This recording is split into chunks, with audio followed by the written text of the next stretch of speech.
It's the political breakup heard round the world. President Trump severing ties with at least one of his closest allies, declaring, "I am withdrawing my support and endorsement of Congresswoman Marjorie Taylor Greene," even calling for primary challenges against his one-time loyalists and attacking her as, quote, wacky, a ranting lunatic, a rhino, and a traitor. This is days before the House of Representatives is set to vote on releasing the Epstein files. It's a stunning breach between two MAGA leaders, one of whom is here with me now exclusively for her first interview since the president cut ties. Republican Congresswoman Marjorie Taylor Greene of Georgia, thank you so much for being here. As you just heard, and I know you saw, the president says he's withdrawing support for you, encouraging primary challengers. You were one of his biggest supporters. What do you think happened here?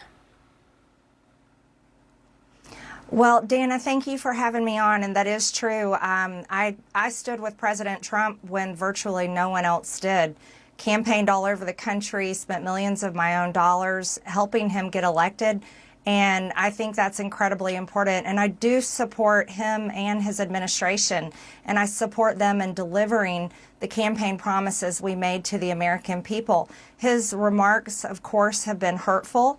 However, I have something in my heart that I think is incredibly important for our country, and that is to end the toxic fighting in politics. And this has been going on for years, and it has divided our country, split up friends and families, neighbors, and it's not solving our problems. The most hurtful thing he said, which is absolutely untrue, is he called me a traitor, and that is so extremely wrong. And those are the types of words used that can radicalize people against me and put my life in danger. What do you think happened? What do you think is the reason for this? Unfortunately, it has all come down to the Epstein files, and that is shocking. And, you know, I stand with these women. I stand with rape victims. I stand with children who are in terrible sex abuse situations. And I stand with survivors of trafficking and those that are trapped in sex trafficking. And I will not apologize for that. I believe the country deserves transparency in these files. And I don't believe that rich, powerful people should be protected if they have done anything wrong.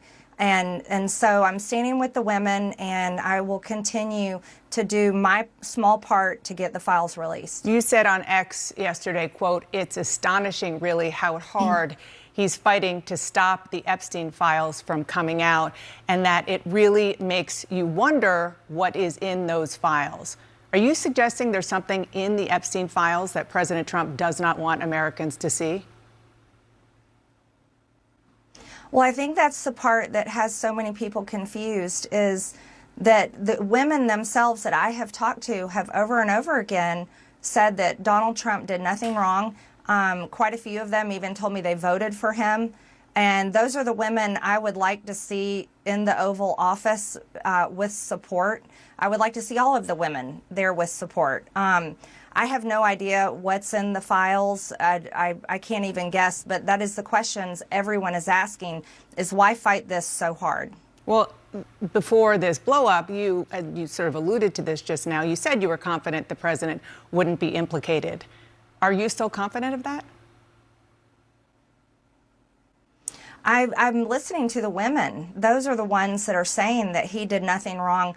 Virginia Giuffre even said under oath that Donald Trump did nothing wrong, and she wrote it in her book. So I'm continuing to listen to the women, and I think their voices should be the loudest.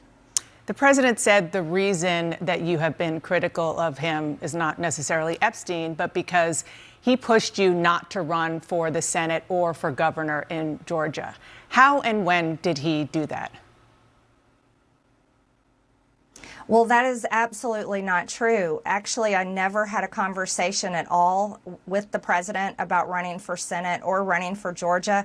And those were decisions I came to on my own that I don't want to have anything to do with the Senate. I think the past 2 months of the government shutdown should have shown America exactly why I would never want to be there. I think it's a very broken institution that serves the uniparty and doesn't serve the American people and how they vote.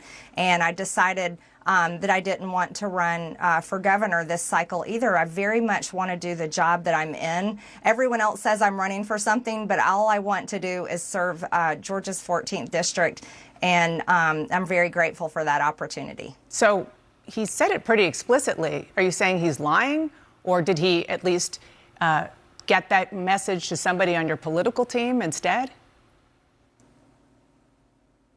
I'm not sure. But I don't. That is untrue. What he said. I don't know if he's being fed wrong information. I honestly have no idea in that area, but it is absolutely factually not true. Nor have I called him, and White House logs would prove that. His own cell phone records would prove it. I have not been calling the president, but I did post messages that I had sent to him, and that was to protect, get involved. This is important. The American people want the Epstein files released. And, I've stood with the president. I have disagreed with him at times, Dana, and I'm allowed to do that. I think that's the most important thing we can do as Americans. And I'm urging my party. I've been putting massive pressure on my party and our speaker to pass the agenda that the American people vote for. That's the agenda that I fought for. Those are the campaign promises I made. And I can disagree with the president at times, particularly this past Monday on the Marines' 250th anniversary, when he honored the new Syrian president, who is an al-Qaeda terrorist and was wanted by our government for years with a $10 million bounty up until March of this year. I very much am against that. I think that was very hurtful to the great men and women who served over in the Middle East and were sent there, and many of them that were killed and injured and live with PTSD to this day from fighting al-Qaeda. So there's things I disagree with, and I'm allowed to do so. Well, you mentioned the Syrian leader at the White House. You've also been critical of President Trump over foreign entanglements, H-1B visas. Now he's moving military assets towards Venezuela. I do want to play something that he said this week. Don't forget, MAGA was my idea. MAGA was nobody else's idea. I know what MAGA wants better than anybody else, and MAGA wants to see our country thrive. Do you agree? Do you think he represents the MAGA movement as he once did? Well, what the American people voted for with MAGA was to put the American people first and stop sending foreign aid and stop being involved in foreign wars. They very much deserve to be put first. Cost of living is far too high. Health insurance is completely out of control. And those are two issues I have been very vocal on for months and months now, long before Republicans were shocked when those big losses came on this past Tuesday's election. So I think that the American people deserve to be put first. That's what Make America Great Again meant to me. And I think that President Trump can do that if he refocuses his effort. And I think that's what I want to see. I think that's what the country wants to see. Even if he's attacking me, I do want him to be successful for the American people. So sounds like you're saying that he is not representing the MAGA movement that he started right now.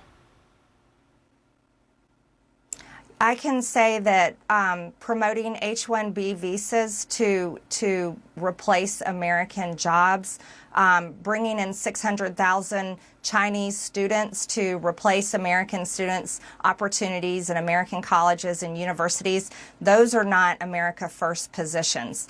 And continuing to really travel all over the world doesn't help Americans back at home. I really, and I said this to him, and I will say it out loud, I would love to see Air Force One be parked and stay home, and there be nothing but a constant focus in the White House on a domestic agenda that helps the American people once and for all. Congresswoman, you posted on X that President Trump is, with his comments, fueling a, quote, hotbed of threats against you.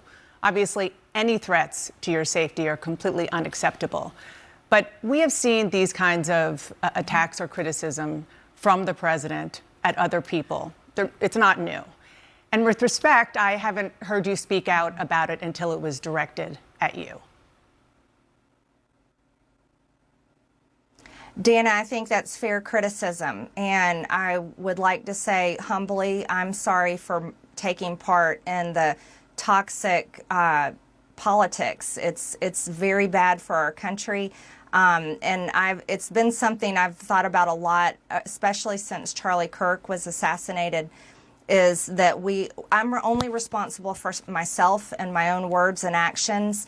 And I am committed, and I've been working on this a lot lately, to put down the knives in politics. I really just want to see people be kind to one another, and we need to figure out a new path forward that is focused on the American people, because as Americans, no matter what side of the aisle we're on, we have far more in common than we have differences. Yeah. And we need to be able to respect each other with our disagreements. So just to put a button on this, you regret the things that you have said and posted in the past, the Facebook post that was taken down of you in 2020 holding a gun alongside the squad, encouraging people to go on the offense against the socialists, liking a tweet of somebody calling for the execution of Nancy Pelosi and former President Obama, just examples? Well, Dana, as you know, and many people know, I addressed that back in 2021. And of course, I never want to cause any harm or anything bad for anyone. So that was addressed back then, and okay. I very much stand by my words I said then, and I stand by my words today. I think America needs to come together and end all the toxic, dangerous rhetoric and divide. And I'm leading the way with my own example, and I hope that President Trump can do the same. Okay, so on that, I do want to ask you about something you posted just yesterday on X. You questioned who and what country is putting so much pressure on Trump to keep the Epstein files hidden. And you included a picture about donations from pro-Israel lobbying group AIPAC. What are you trying to say there? Mm-hmm. Well, I think it's the question that many Americans are asking, especially when we saw information recently come out in these emails that the Oversight Committee that I serve on has released. And we saw Jeffrey Epstein with ties to Ehud Barak. We saw him making business deals with them, also business deals that involved the Israeli government, and seems to have led into their intel agencies. And I think the right question is to ask is, was Jeffrey Epstein working for Israel? And I'm proud to say I don't take money from AIPAC. I don't take money from any special group of people. I'm just representing my district and the American people. And so that's what I was referring to. I just want to be clear. Are you saying Israel is pushing the President of the United States to cover up the Epstein files? And what evidence do you have that that is the case? I simply just asked out loud, is there a foreign government? And it could be any foreign government, but is a foreign government pushing to keep this covered up? Because people just don't understand the big fight against. Well, you had AIPAC up there. It was pretty clear which government you were talking about. That I'm questioning that government in particular and questioning any other foreign government. Okay, when you're talking about lowering the rhetoric, which is important for everybody to hear from you and all of our elected officials, but there is some concern, a lot of concern among Republicans about the rise of anti-Semitic hard-right figures in your movement, especially after Tucker Carlson hosted white nationalist Nick Fuentes on his podcast, didn't question Fuentes about his vile language or views. You did speak at a conference hosted by Fuentes back in 2022. You were criticized, and you said then that you didn't know about his views. Well, Fuentes talked to Carlson about that in the interview. Listen to what he said. Well, again, with Marjorie, I was a friend of hers, and she spoke at my conference, and then the day after, she pretended like she didn't know me. She pretended like she didn't know me and lied and said I had no idea the conference I was speaking at. She knew exactly what it was. What do you say to that? Well, first of all, I defend every single person's free speech rights. I think that's incredibly important. So I don't apologize for that, and I don't believe in canceling people. And I think it's important for people like Tucker Carlson and yourself to interview everyone. I don't believe in trying to cancel someone by refusing to interview them and question them. And I did speak at his conference back in 2022. However, I don't know Nick Fuentes. He's someone I've never exchanged text messages with or phone calls, but I did speak at his conference. That was the first time I had met him that day, and that was it. But I did watch the interview. I watched the full interview with Tucker, and I admire him for interviewing many people as well as exposing a lot of powerful information. I hear what you're saying. He does on his show. I hear what you're saying about free speech. I mean, count me as guilty as a proponent of free speech. There's free speech, and then there is hate speech. And this is a man invited on a really prominent conservative show who said, even during that interview, he had a problem with, quote, organized Jewry, and he wasn't challenged on it. In the past, he has denied the Holocaust, called Adolf Hitler effing cool, talked about the fact that he thought Jim Crow was just fine, and on and on. So again, there's free speech, and then there's just hateful language and sentiments. Well, Dana, again, I told you on this interview that I'm committed to ending the toxic politics, and I think I don't want to have anything to do with it. You should have Nick Fuentes on your show, and you could ask him questions about that. I myself am not anti-Semitic. I have never criticized the Jewish people or said anything about them in particular. I am critical of the government of Israel, and I can criticize any government I want to in the entire world, as well as our own.